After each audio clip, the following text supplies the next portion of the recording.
Assalamualaikum warahmatullahi wabarakatuh.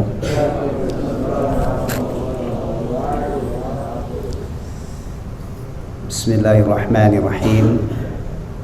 Alhamdulillahilladzi arsala rasulahu bil huda wa dinil haq liyudhhirahu 'ala ad-din kullih walau karihal musyrikun. Wa asyhadu an la ilaha illallah wahdahu la syarika lah wa asyhadu anna Muhammadan 'abduhu wa rasuluhu la nabiyya ba'dah. Sallallahu alaihi wa ala alihi wa azwajihi wa dhurriyyatihi wa sahabatihi wa man tabi'ahum bi ihsanin ila yaumiddin, amma ba'd. Ikhwatal iman rahimani wa rahimakumullah. Insyaallah malam ini kita akan melanjutkan menelaah kitab Al-Adabul Mufrad, kitab yang di dalamnya dikumpulkan hadis-hadis Nabi sallallahu alaihi wasallam dan athar-athar para sahabat ridwanullahi alaihim ajma'in yang berkaitan dengan masalah adab dan akhlak. Pada kajian terakhir bulan Desember, berarti pekan pertama ya. Tanggal berapa itu pertama? Kita sudah sampai hadis yang ke-9. Berarti malam ini kita lanjutkan hadis yang ke-10 dan seterusnya ya. Karena kajian kita ini baru beberapa pertemuan ya. Di masjid yang lain, di Masjid Mutiara Baru itu sudah sampai 124. Di Masjid An-Nafi sudah 133. Di Masjid Baitul Muslimin Uman Surya itu 39. Di sini 9. Apa-apa, nanti lama-lama juga insya Allah banyak yang kita pelajari. Di Babu Taubah tadi pagi subuh Kemang Pratama baru ya nyicipin gitu. Sebenarnya kajian tematik, tapi dari DKM-nya minta hadis-hadis tentang akhlak. Ya, saya petikkan beberapa dari kitab ini. Baik, ikhwatal iman rahimani wa rahimakumullah. Hadis yang ke-10 ya, bab ke-6. Syukran. Babu jazail walidain. Terjemahannya apa itu? Hadis yang ke-10, bab ke-6.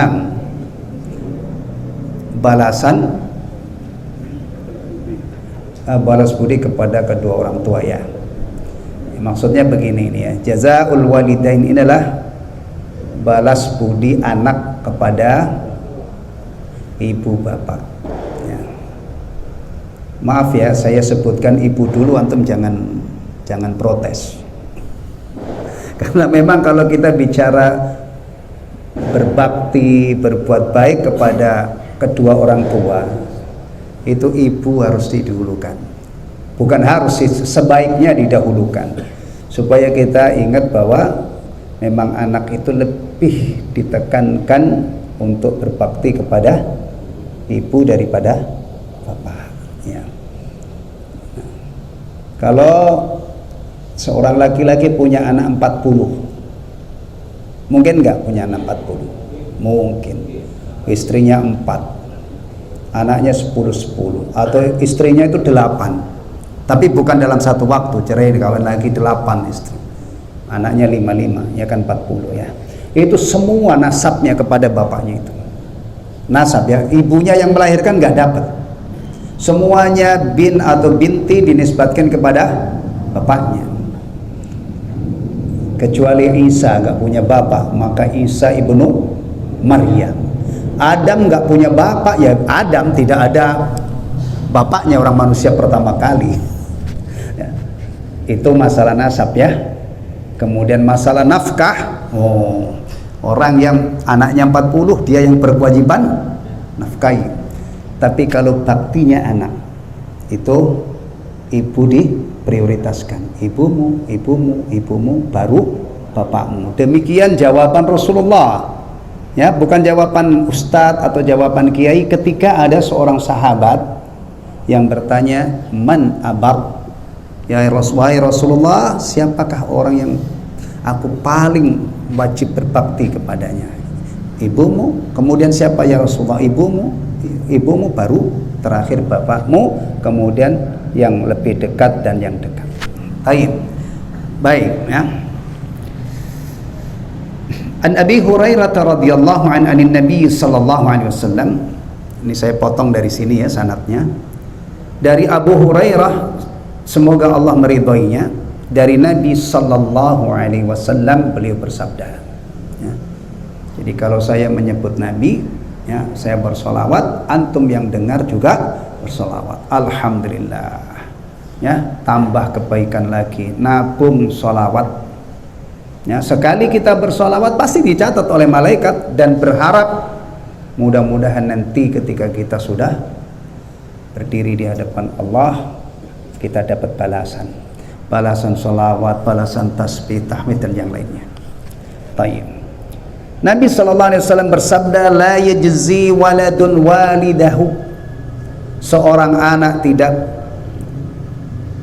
bisa membalas budi orang tuanya illa an yajidahu mamlukan, kecuali dia mendapati orang tuanya sebagai hamba sahaya, fayashtariyahu fayu'tiqah, lalu dia membelinya ya, untuk memerdekakannya. Jadi balas budi seorang anak itu adalah kalau orang tuanya hamba sahaya dan anaknya punya kemampuan untuk memerdekakan. Masya Allah ya.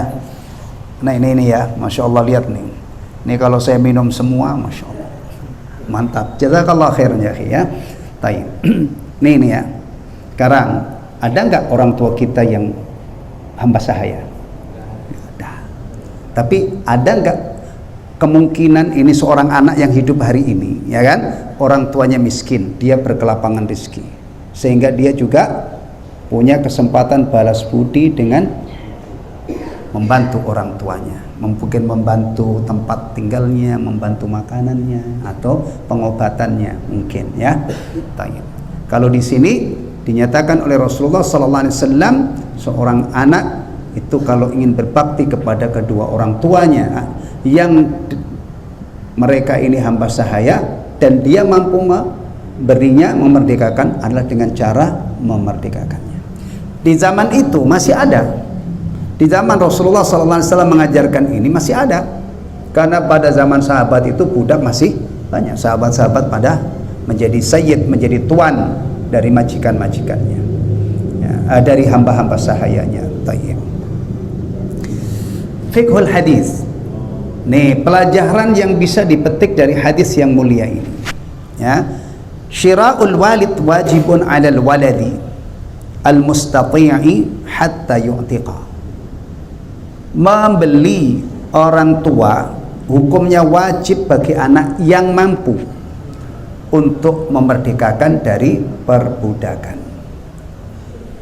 Budak itu memang bisa dibeli, bisa dijual. Yang menjual tentu yang punya ya.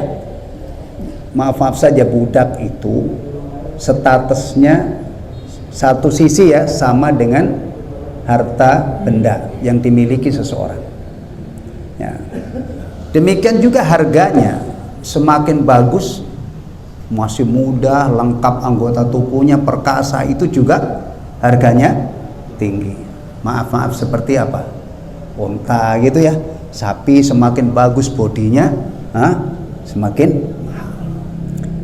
Perlu diingat ya, perbudakan itu bukan Islam yang mempelopori, jangan salah. Tapi memang sebelum Islam itu sudah ada perbudakan. Jadi kalau ada orang mengatakan Islam itu yang mempelopori perbudakan, enggak. Justru agama Islam itu memerintahkan untuk memerdekakan budak.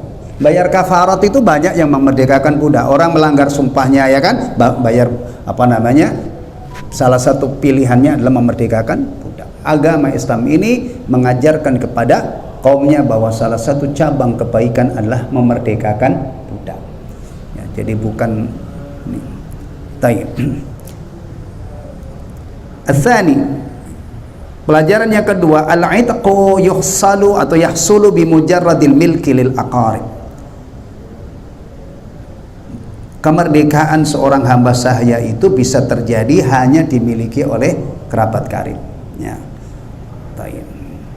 As-salis, yang kedua, al-waladu la yuaddi haqqa walidihi al-mamluki illa an yu'tiqahu ba'da syira'ih. Seorang anak ya belum menunaikan hak orang tuanya yang berstatus sebagai hamba sahaya kecuali dia memerdekakannya setelah dia membelinya. Nah, alhamdulillah antum tidak punya orang tua yang statusnya budak, berarti tidak ada peluang untuk kita semua untuk memenuhi hak orang tua dengan cara memerdekakan dari perbudakan. Alhamdulillah orang tua kita ini orang merdeka semua. Ya, berarti tentu baktinya dalam bentuk yang lain. Ya, perintah di dalam Al-Quran itu ihsan kepada kedua orang tua. Pangkal masalahnya ya, anak diperintah oleh Allah, diwajibkan oleh Allah untuk ihsan, berbuat baik, atau kadang-kadang bahasanya birrul walidain. Ini perintah besar dalam agama kita. Persoalan bagaimana kita berbuat baik itu beda-beda. Ya, kadang-kadang beda-beda keadaannya. Orang tua yang kaya raya, ya, itu baktinya anak tentu bukan ngasih makan, bukan. Ya, apa kira-kira? Misalnya ini ada orang tua tuh sampai kakek-kakek itu masih kaya raya, hartanya melimpah ruah. Tentunya anaknya ya baktinya yang paling menggembirakan orang tua adalah dia berkunjung, ya, sambung hubungannya, bawa cucu-cucunya hari-hari tertentu, itu yang paling apa? Menggembirakan, ya. Antum yang sudah jadi kakek berapa orang? Ini alhamdulillah kajiannya ada mbah-mbah, ada yang anak-anak muda ya. Tanyakan kepada mbah-mbah, saat paling indah bagi seorang kakek itu apa? Ketika bertemu dengan cucunya. Berarti ridhonya orang tua, gembiranya orang tua di situ. Bahkan kadang-kadang ada anak itu dia silaturahim ke bapaknya, semuanya diganti. Kamu tadi naik pesawat, ya, berapa tiketnya? Sini saya ganti. Bahkan kadang-kadang itu kalau orang kota ke kampung itu ya, pulangnya semua dinikmati. Ayam, jago, beras semuanya dibawa, kacang ya, kadang-kadang rambutan dari kampung suruh bawa. Bahkan kalau mungkin punya kolam itu suruh bawa apa? Gurame juga ya. Itu orang tua begitu itu ya. Jadi kita harus cerdas mengamalkan perintah ini. Kadang-kadang anak itu harus ngobatin orang tuanya. Orang tuanya sakit, anaknya mampu ngobati. Kadang-kadang orang tuanya itu harus bikinin rumah untuk orang tuanya. Atau kadang-kadang dalam bentuk yang lain. Yang jelas, tapi bentuk berbuat baik kepada orang tua yang paling minimal itu adalah bertutur kata yang baik. Jangan membentak-bentak, jangan mengatakan bertutur kata yang bagus. Nah, kalau ini umum sifatnya ya, baik orang tua itu kaya raya atau orang tua itu bertutur kata yang bagus, karena ini akan membuat orang tua ridho ya. Bahkan kalau bertutur kata yang bagus itu sebenarnya bukan hanya kepada orang tua, kepada siapa saja kita bicara ya. Tapi ini kan pembahasannya tentang orang tua. Jangan salah paham, berarti kalau dengan teman sejawat boleh maki-maki, boleh enggak.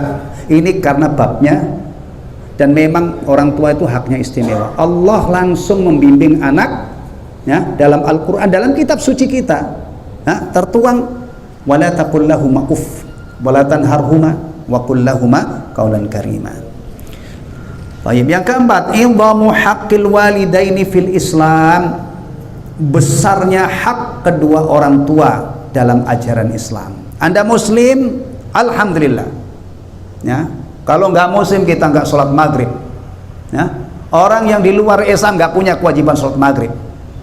Kalau sholat maghrib ikut-ikutan ya sepunya cuman jungkat-jungkit aja, tidak ada nilai ibadahnya ya. Alhamdulillah, di dalam ajaran Islam kita sebagai orang Islam ya harus mengetahui bahwa hak kedua orang tua itu besar. Berarti durhaka kepada orang tua juga dosanya besar. Nih, kita amalkan ilmu ini ya. Orang Islam itu kalau mau ngaji, yang mau mempelajari agama pasti diajarin yang baik-baik. Sebelum berbakti kepada orang tuanya, sebelum diingatkan bahwa hak orang tua itu besar, yang paling besar adalah hak Allah.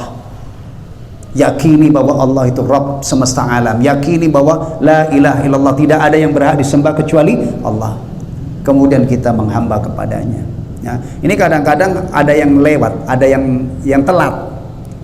Orang itu baik banget sama orang tuanya, tapi dia tidak beriman kepada Allah, tidak meyakini Allah Rabbul Alamin, tidak meyakini Allah adalah yang berhak disembah dan diibadahi, sehingga baiknya cuman kepada ibunya, tapi kepada yang menciptakan dia, yang memberi rizki, yang kadang-kadang bisa bantu ibunya, bahkan yang mengaruniakan seorang ibu yang penyayang, yang dulu rela mengandung, rela melahirkan, rela merawat, dilupakan. Inilah hebatnya ajaran Islam. Ya, kalau mengajarkan kebaikan itu tuntas tas, mulai dari ihsan kepada Allah, sampai ihsan kepada hamba sahaya, sampai ihsan kepada binatang. Ya. Ini kadang-kadang ada orang tuh sayangnya sama burung luar biasa. Hah? Dikasih vitamin, diberi makanan yang supaya kicauannya itu apa? Hah? Bagus. Tapi punya anak nggak dididik supaya bisa baca ke Al-Quran. Masya Allah. Burung diperhatikan nih, kasih makan ini, dispray itu, mandiin ini, supaya sehat. Nanti paling-paling ikut lomba dapat apa itu? Piala ya. Sementara anaknya itu kadang-kadang tidak diperhatikan. Padahal anak itu haknya lebih besar. Makanya belajari agama kita ini supaya hidup kita ini benar, ya. Supaya hidup kita ini benar. Ya, ini kita sedang belajar bagaimana Rasulullah SAW mengajari kita untuk beradab, berakhlak terhadap kedua orang tua kita. Taib. Hadis berikutnya, hadis yang ke-11. Haddatsana Sa'id bin Abi Burdah qala. Sa'id bin Abi Burdah menghabarkan kepada kami, sami'tu abi yuhadditsu. Saya mendengar bapakku menceritakan annahu syahida Ibnu Umar, bahwasanya beliau melihat Ibnu Umar atau menyaksikan Ibnu Umar. Ibnu Umar itu namanya adalah Abdullah Ibnu Umar Ibnul Khattab, putranya Umar Ibnul Khattab. Tapi biasanya populer cukup disebut Ibnu Umar. Dan kalau dilacak siapa namanya, nama aslinya adalah Abdullah Ibnu Umar. Ya, wa rajulun yamaniyun yatufu bil bait, dan seorang laki-laki dari Yaman yang sedang tawaf di Baitullah. Tawaf ya, kalau tawaf itu yang tawaf beneran ya, itu hanya terkait dengan satu-satunya tempat di muka bumi ini, di Baitullah. Adapun yang di Islamic Center itu tawaf-tawafan, latihan sebelum tawaf beneran. Nah, kalau nggak dilatih nanti ada yang salah arah. Tawaf muter Ka'bahnya di sebelah kanan. Kalau ya kan yang benar tuh sebelah, posisi Ka'bah di sebelah kiri, muter 7 kali.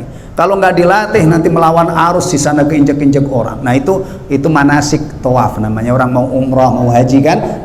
Tawaf, sekali lagi jangan pernah memindahkan tawaf dari Baitullah. Karena memang yang namanya ibadah tawaf itu adalah tempatnya Baitullah. Maka bagi seorang untuk bisa ke sana itu mahal. Ya, mahal, tapi mudah-mudahan orang-orang yang punya kelapangan rezeki tidak pelit untuk sana. Dan alhamdulillah daftar tunggu orang mau haji itu panjang banget. Nah, kalau sholat itu gampang. Ya, tidak usah muter-muter ke Baitullah. Allah cukup memerintahkan hamba-hambanya, fawalli wajhaka syatral masjidil haram. Hamba-hamba Allah yang sekarang menyebar di berlima benua, ya, benar ya, 5 benua ya, Eropa juga ada kan, Perancis. Nah, itu negara di Eropa yang muslimnya paling banyak. Saya nggak nonton bola, tapi saya nyari-nyari berita yang terkait dengan bola. Ternyata ada profil negara Perancis diberitakan. Itu muslimnya 5 juta lebih di sana. Alhamdulillah. Inggris juga ada. Meskipun saya nggak pernah ke Inggris, tapi tahu berita di sana itu ada, gitu kan? Nah, itu semuanya disuruh menghadap ke Baitullah. Tapi kalau orang umrah haji harus tawaf. Ya, kalau yang nggak haji cukup menghadap ke arah kiblat. Nah, ini mihrab ini menghadap ke sana. Alhamdulillah. Ya, kita rukuk sujud tiap hari cukup menghadap Ka'bah. Tapi yang punya rizki silakan umroh, silakan haji supaya bisa tawaf. Taib. Hamala ummahu wara'a dhahri. Perhatikan ini, ya. Laki-laki Yaman ini sedang tawaf di Baitullah menggendong ibunya. Hamala ummahu wara'a dhahri itu maksudnya membawa ibunya di belakang punggungnya. Berarti kan digendong kan? Nah, kalau di belakang itu gendong ya. Kalau kita bawa anak misalnya ketaruh di depan namanya apa? Hah? Popo. Kalau anaknya itu ditaruh di sini, nah, kakinya ini. Kalau dipanggul ya. Kalau di tempat saya namanya dipungkruk. Ya, orang macam-macam. Anak itu kadang-kadang kalau yang kecil-kecil umumnya dipopong ya kan, di depan gini, sayang-sayang. Nanti kalau sudah gede kadang-kadang digendong atau kadang-kadang dipungkruk. Ya, iya. Baik. Yaqul, dia mengatakan mendendangkan syair ya, innilaha ba'iruha al-mudallal in udhirat rikabuha lam udhar. Aku bagi ibuku adalah onta yang jinak. Maksudnya jadi apa namanya? Ibarat onta yang jinak, dia gendong ibunya ya. Jika penunggangnya ditakut-takuti saya tidak takut. Nah, qala, kemudian dia berkata, ya Ibn Umar, wahai Ibn Umar, atarani jazaituha, apakah kamu melihat yang saya lakukan ini, saya sudah membalas jasa ibuku. Dia gendong waktu tawaf ya. Ibn Umar mengatakan lah. Ibn Umar mengatakan belum sepenuhnya kamu membalas. Masa cuman gendong aja sudah membalas budi ibunya? Baru sebagian kecil itu ya. Ini kita juga, kalau antum misalnya bisa ngasih setiap bulan itu 1 juta, jangan menganggap dengan 1 juta itu antum sudah balas budi ibu. Murah banget itu. Menghargai ibu hanya dengan 1 juta sebulan, kemudian antum dengan gagahnya mengatakan ibu saya jasanya sudah saya balas. Masya Allah, murah banget teman-teman. Bahkan kalau seandainya ini ada seorang anak ya sekaya raya, kemudian dia balas budi ibunya, dibikinkan rumah yang bagus, peralatannya lengkap ya, sampai ini. Kemudian setelah melakukan itu dia menepuk dadanya, jasa ibu sudah saya bayar lunas. Antum terima?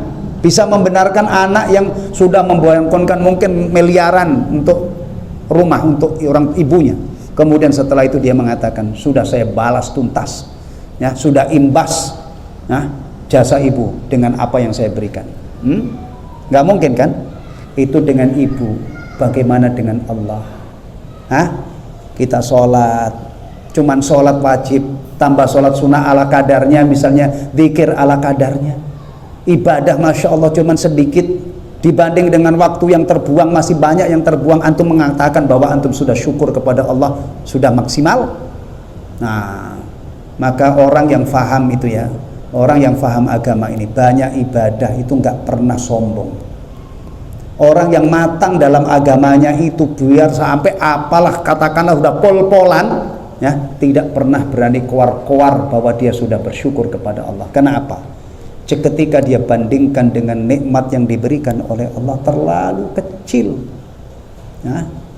ya, gambarannya ibu aja kita nggak mungkin bisa balas kok, apalagi kepada Allah subhanahu wa ta'ala. Maka ada ya cara membuat kita ini, salah satu upaya supaya kita itu semangat ibadah, nggak pernah bosen, nggak pernah merasa sudah banyak. Jadikan ibadah kita itu sarana untuk melampiaskan, mewujudkan rasa syukur kita kepada Allah ya, itu insya Allah kita sudah menjalankan kewajiban masih merasa kurang. Bahkan kalau ibaratnya yang disyariatkan ini sudah disapu bersih itu ya, masih merasa kurang ya, karena begitu banyak nikmat yang diberikan oleh Allah. Apa kata Ibnu Umar? La, belum, wala bizafratin wahidatin, bahkan satu tarikan nafas ketika melahirkan kamu. Biasanya kalau orang tuh mau melahirkan disuruh apa oleh bidan, orang yang nangani, tarik nafas dalam-dalam gitu kan, bandel nggak keluar-keluar anaknya kadang. Masya Allah, itu satu tarikan nafas ketika melahirkan belum terbayar dengan kamu gendong ibumu, tapi kamu sudah berbuat baik. Iya, tapi kalau dikaitkan dengan membalas jasa ibu, kata Ibnu Umar, satu nafas saja belum terbayar. Ya, nah begini ini kan bagus. Pulang dari majelis taklim, anak-anak yang mendengarkan ajaran ini pengen berbakti kepada ibunya. Nanti ikuti terus. Nanti bab tetangga, kita belajar di sini, pulang mempelajari hadis-hadis tentang tetangga, akhirnya kita tidak berani jahat sama tetangga. Orang itu kalau belajar benar-benar belajar agama Islam ini pasti belajar kebaikan. Gak mungkin antum diajari untuk berbuat jahat. Maka sepanjang ada ilmu, insya Allah kebaikan itu ada. Tapi kalau yang ada itu orang Islam doang, nggak ada yang faham bagaimana petunjuk Allah dan Rasulnya untuk ibadah kepada Allah, untuk bermuamalah dengan sesama manusia, nanti yang ada itu hanya orang ngaku beragama Islam. Mungkin juga pakaiannya pakaian Islami, pakai peci putih, pakai peci hitam, pakai baju koko, bahkan mungkin pakai jubah, pakai sarung Atlas, sarung Wadimor, sarung BHS, macam-macam mereknya, tapi yang ada cuma tampilan kulit luar yang tipis, tidak ada iman, tidak ada ibadah, tidak ada akhlak, ya. Tapi kalau Islam ini dikaji, insya Allah, ya, ada orang ngerti akhirnya apa yang harus diimani, ibadah apa yang harus dia tunaikan, bagaimana saya kepada ibu, bagaimana kepada istri. Akhirnya kebaikan itu tetap lestari ada. Maka ada ungkapan sebagian ulama, selama masih panjang ada ilmu, masih ada harapan adanya kebaikan. Ya. Taib. Kemudian summa tafa Ibnu Umar. Kemudian Ibnu Umar melanjutkan tawafnya, fa'atal maqam, lalu dia datang ke makam Ibrahim. Ini hati-hati ya. Makam ini kalau dalam ilmu saraf itu namanya tempat berdiri. Qama yaqumu qiyam. Makam Ibrahim itu, ya. Ini kalau orang tidak dijelaskan bisa beranggapan makam itu apa kalau di sini artinya?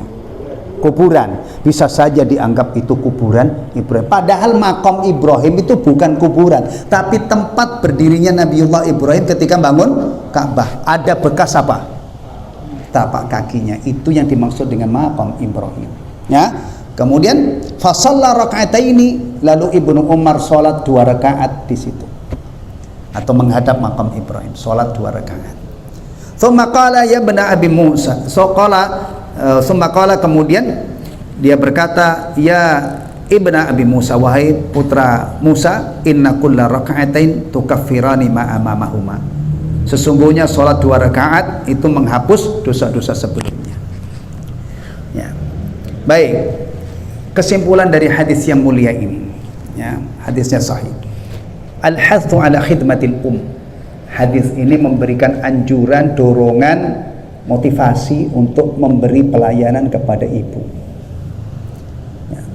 Ini kalau anaknya itu sudah umur 40, ya, itu biasanya, atau 50, itu ibunya rata-rata umurnya sudah berapa?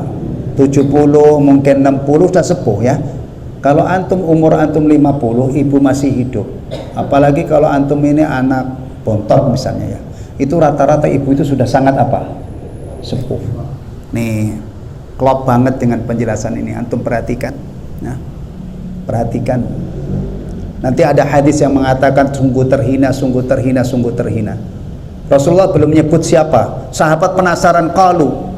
Maka para sahabat bertanya, man ya Rasulullah, siapa?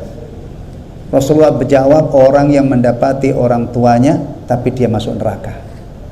Maksudnya dia menemukan orang tuanya yang sudah sepuh, dia punya kesempatan berkhidmat, tapi dia tidak ambil kesempatan itu sampai akhirnya masuk neraka karena durhaka kepada orang tuanya. Na'udzubillah min dzalik. Ya. Jadi ini anjuran untuk berkhidmah kepada orang tua. Kemudian idhamu haqqil walidaini 'alal aulad, besarnya hak kedua orang tua atas anak-anaknya. Ya. Nih, kita semua ini bukan lahir dari batu.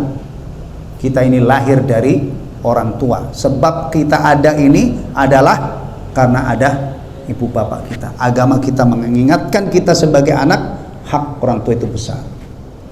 Ya, tapi juga hak Allah itu lebih besar. Jadi antara Allah dengan orang tua ini jangan pernah dipisah. Ya. Jadi kalau seandainya misalnya tadi ini sudah bagus nih rukuk, sujud, ada di saf pertama, apalagi istiqomah. Hampir tiap waktu itu dia ada di Masjid Al-Amin ini, padahal memang warga sini. Tapi setelah pulang dari masjid dia durhaka sama orang tuanya. Orang begini nggak selamat. Beragama begini ini tidak menjamin keamanan. Ya kan? Karena dikombinasi sholatnya dikombinasi dengan durhaka kepada orang tua. Nggak mungkin itu dibenarkan dalam agama. Apalagi udah nggak sholat, nggak berbakti sama orang tuanya. Ini potongan orang paling apa ini? Paling apa? Ini ya kalau contohnya itu, ora ono ihsannya sama Allah, nggak ada ihsannya sama Allah, nggak ada ihsannya sama orang. Itu yang dibuat contoh biasanya Abu Lahab. Abu Lahab itu yang divonis masuk neraka jelas-jelas. Tabbat yada Abi Lahab wa tab ma aghna anhu maluhu wa ma kasab. Itu Abu Lahab itu, tipe Abu Lahab. Sudah musyrik dan ama keponakannya yang dipilih oleh Allah menjadi Sayyidul Anbiya wal Mursalin, jahatnya luar biasa.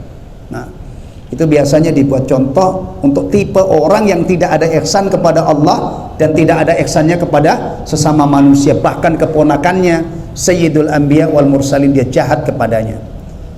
Na'udzubillah min dzalik, ya. Kalau orang begini, model begini nggak mungkin bahagia di akhirat. Yang pasti bahagia insya Allah adalah yang menunaikan hak Allah, menunaikan hak orang tua dan juga hak orang-orang lainnya. Baik. As-salatu tukaffiru saghair minadz dzunub. Salat itu menghapus dosa-dosa kecil. Alhamdulillah. Ya. Tidak usah salat di makam Ibrahim yang adanya itu di dekat Ka'bah sana. Di sini pun kita bisa berharap ampunan dari Allah melalui salat. Ya. Makanya salat itu kalau ditinggalkan tuh gimana gitu ya. Insya Allah kalau orang itu istiqomah salat, dia mengharap ampunan tuh sejak dari wudunya. Wudu itu menghapus dosa. Ya, melangkahkan kaki ke masjid itu juga menghapus dosa langkah kakinya. Udah pernah saya jelaskan belum? Saya kemarin tuh iseng-iseng hitung-hitung itu yang hitung-hitung. Kalau orang itu jaraknya dari rumah 250 meter, dia bolak-balik ke masjid tiap hari 5 kali dalam waktu 10 tahun. Berapa jarak tempuhnya?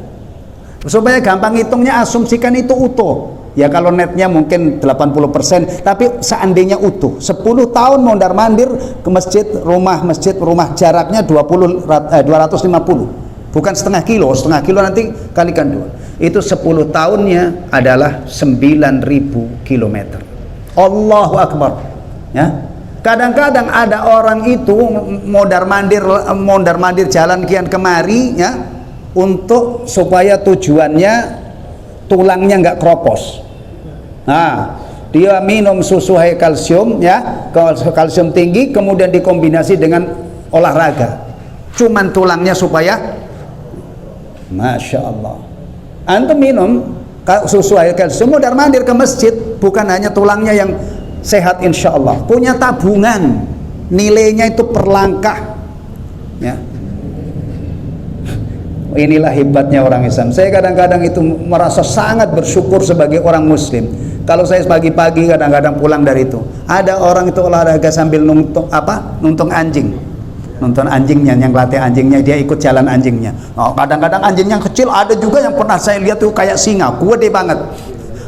Masya Allah. Saya balik berpikir, ya Allah, alhamdulillah, saya bisa mengayunkan langkah kaki yang jauh lebih berharga dari itu ke masjid.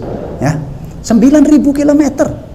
Kalau seandainya 30 tahun istiqomah berapa? 27 kali 9.000 kali 3, 27.000 kilometer. Itu sudah kesini Mekah bolak-balik berapa kali? Maka kan cuma 7 kilo atau apa 8 ribuan lah. Berapa itu? Ya kan? Masya Allah. Kalau 1 meter kita satu langkah itu setengah meter, tinggal untuk kalikan. 9.000 kilometer itu berarti 9 juta kilo, 9 juta meter. Kalau langkah kaki kita itu setengah meter, satu langkah, berarti kita punya tabungan berapa itu. Allahu Akbar. Tapi jangan sombong. Kita kalau banyak amal, jangan sekali-kali sombong, jangan sekali-kali ujub, jangan sekali bangga-banggakan. Kita harapkan kepada Allah, ngarep bahasanya ya, ngarep kepada Allah, mudah-mudahan diterima. Karena kita sudah beramal. Tapi kalau tidak beramal, ngarep apa? Masya Allah, orang ini meninggal ya, rata-rata doa untuk orang yang meninggal apa? Semoga amal ibadahnya diterima. Dan memang dia ahli ibadah, mudah-mudahan didorong doa-doa yang tulus dari orang itu. Tapi kalau nggak pernah sholat, mati orang berbaik, doanya bagus-bagus, mudah-mudahan amal ibadahnya diterima. Sholat enggak, puasa enggak semua. Salah alamatlah doa itu. Maka jangan kecewakan saudara-saudara kita yang sudah begitu berbaik hati ya, dengan doa tadi. Mari hidup ini untuk ibadah. Mulai dari jaga sholat 5 waktu, insya Allah nanti kebaikan yang lain datang. Tapi kalau sholat 5 waktu sudah ditinggalkan, maka akan ngantri dosa-dosa yang lain. Nah, ini prinsip dalam Islam ya. Wa aqimis shalah innas salata tanha 'anil fahsya'i wal munkar. Tayyib. Fadlu tawaf as-shalah inda maqami Ibrahim. Keutamaan tawaf dan salat di maqam Ibrahim alaihissalam. Berikutnya hadis yang ke-12. An Sa'id bin Abi Hilal an Abi Hazim an Abi Murrah maula Aqil anna Abu Hurairah kana yastakhlifu Marwan. Dari Sa'id bin Abi Hilal, dari Abi Hazim, dari Abi Murrah, mantan hamba sahaya Aqil, bahwasanya Abu Hurairah kana yastakhlifu Marwan. Abu Hurairah itu ditunjuk sebagai wakil Marwan ya. Wa kana yakunu bi Dzil Khulaifah, dan dia tinggal di Dzil Khulaifah. Jadi Abu Hurairah itu pernah di nih, kalau sekarang tuh PLT lah gitu, PLT ya. PLT. Antum ini punya wali kota enggak? Bekasi, enggak ada. PLT yang ada, Pak Tri itu sebetulnya Dr. Tri, semoga Allah memberi taufik kepada beliau. Itu PLT kan? PLT ya? Tayyib. Nah, ini Abu Hurairah itu pernah jadi PLT-nya Marwan gitu. Kalau jabatan zaman sekarang ya. Fakanat ummuhu fi baitin wa huwa fi baitin akhar. Abu Hurairah itu tidak serumah dengan ibunya. Ibunya di rumah dan Abu Hurairah ada di rumah lain. Berarti kan tidak tinggal serumah ya. Qala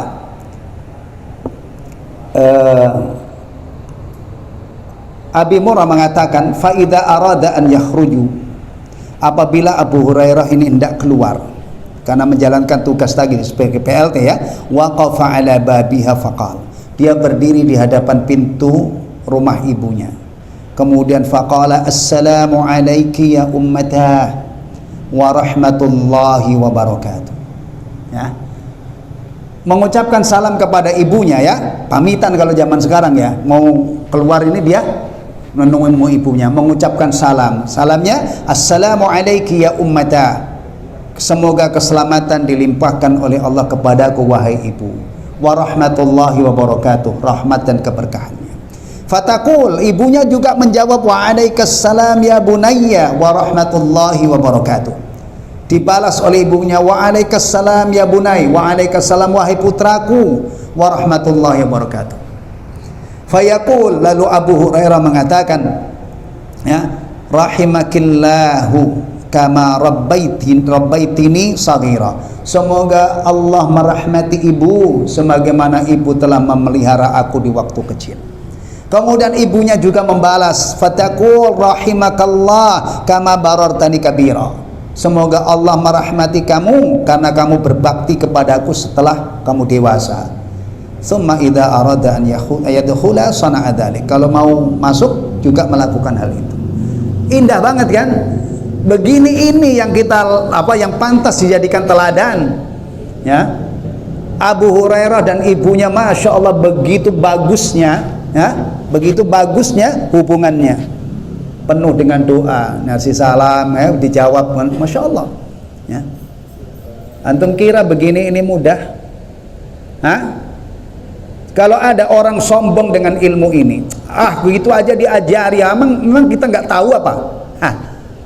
Jangan sombong terhadap petunjuk-petunjuk Nabi. Lihat itu, tidak mesti anak yang pinter itu langsung berbakti kepada orang tuanya, enggak. Orang-orang yang melakukan ini adalah berawal dari belajar, kemudian tahu, kepengen mengikuti sahabat, kepengen mengamalkan apa yang diajarkan oleh Nabi Sallallahu Alaihi Wasallam. Ya, jangan pernah meremehkan masalah ini. Saya ambilkan contoh ya, ambilkan contoh. Nah, orang itu rata-rata punya kecenderungan untuk manjang-manjangin kuku. Padahal dia muslim, padahal salah satu fitrah ajaran Nabi itu adalah memotong kuku. Tidak, nyatanya orang kecenderungan. Orang-orang Islam, maaf saja, makan minum itu banyak yang tangan kiri. Padahal kadang-kadang dia sarjana. Nah, artinya dengan kecerdasannya, dengan ilmu-ilmu duniawinya yang pakar-pakar itu, tidak bisa dia mempengaruhi dia untuk makan dengan cara yang terpuji. Bahkan kadang-kadang kiri itu dianggap keren, modern. Oh, udah kebalik lah, jungkir balik. Misalnya kepalanya di bawah, kakinya di atas. Makanya jangan pernah meremehkan ilmu seperti ini. Karena dengan mengetahui seperti ini, kemudian kita pegang teguh, kita punya pedoman. Bukan asal. Ya, sandal boleh ganti-ganti. Nah, iya kan? Becek-becek begini, masa antum pakai sandal kulit? Sayanglah. Pakai sandal karet, jepit, ya kan? Tapi makanya format memakai sandal konstan, nggak berubah. Dari kaki kanan dulu. Kenapa kamu kalau pakai sandal pakai kaki kanan? Dengan bangganya kita seorang muslim, kita bersyukur kepada Allah yang memberi taufik kepada kita untuk mau mengikuti Nabi dalam urusan pakai sandal. Saya jawab, Nabi saya mengajarkan itu. Lah, kamu itu saya lihat setiap masuk masjid, itu selalu kaki kanan. Misalnya ada yang ngamatin gitu ya, ada orang yang telaten ngamatin. Tapi kalau orang-orang kita itu nggak ada yang ngamatin, biasanya yang diamatin itu orang-orang top itu. Iya. Orang top itu sampai orang-orang artis-artis top itu sendalnya aja kadang-kadang ada beritanya harganya sekian, ya kan? Kalau kita mah enak jadi orang nggak ngetop itu, leluasa. Tapi ada yang mengawasi, ya kan? Kenapa kamu setiap masuk masjid kaki kanan dulu? Nabi saya mengajarkan itu. Oh, udah selesai. Kenapa kamu itu kalau buang air itu nggak sembarangan di tempat ini, nyari tempat yang tertutup? Nabi saya mengajarkan itu. Apalagi kamu kenapa itu kalau sama ibumu baik banget? Nabi saya mengajarkan itu. Allah mengajarkan itu. Apalagi semuanya. Ketika petunjuk-petunjuk terbaik dari Rasulullah ini kita ilmui, hidup ini ada pedomannya. Kamu itu kok sayang banget sih sama istri, setia banget, nggak kamu selingkuhi, nggak juga nikah lagi? Jawabannya apa? Jawabannya apa? Saya mencoba untuk mengamalkan Islam. Kamu nggak nikah lagi? Enggak. Saya itu nggak bisa adil. Makanya saya nggak berani, karena Al-Quran menyatakan itu kalau takut tidak bisa berbuat adil, satu aja gitu kan. Apalagi saya itu kalau melihat kamu itu orangnya itu ramah banget. Orang-orang yang ketemu nggak tua nggak muda, anak-anak itu kamu ini semua kamu beri perhatian. Jawabnya enteng, saya cuma pengen meniru Nabi dan pengen mengamalkan Nabi. Mengamalkan sebagian sunnah. Begitu seharusnya. Ya, mulut kamu itu kok bersih banget, maksudnya nggak nggak jorok kayak orang-orang. Nabi saya mengajarkan ngomong yang baik atau diem. Kamu itu kalau ke masjid wangi, bersih, keren banget. Saya pengen memuliakan masjid, saya pengen memuliakan memuliakan ibadah. Nah, begitu semuanya itu berdasarkan petunjuk terbaik dari Nabi Sallallahu Alaihi Wasallam. Kalau kita beragama seperti ini, masya Allah, setiap jengkal kehidupan insya Allah bernilai apa? Ibadah, karena ada niat untuk menaati Rasul Sallallahu Alaihi Wasallam. Barang siapa yang taat kepada Allah dan Rasulnya punya masa depan yang luar biasa. Itu tadi yang kecil-kecil ya. Tentunya yang lebih besar lagi, masalah akidah jangan sampai menyimpang. Masalah ibadah juga jangan sampai menyelisihi. Itu tadi yang saya contohkan, yang kecil-kecil yang kaitannya dengan keseharian kita, ya, yang tidak usah nunggu Bekasi ini harus berlaku syariat Islam. Kita bisa islamisasi hidup kita dari urusan buang air sampai urusan besar.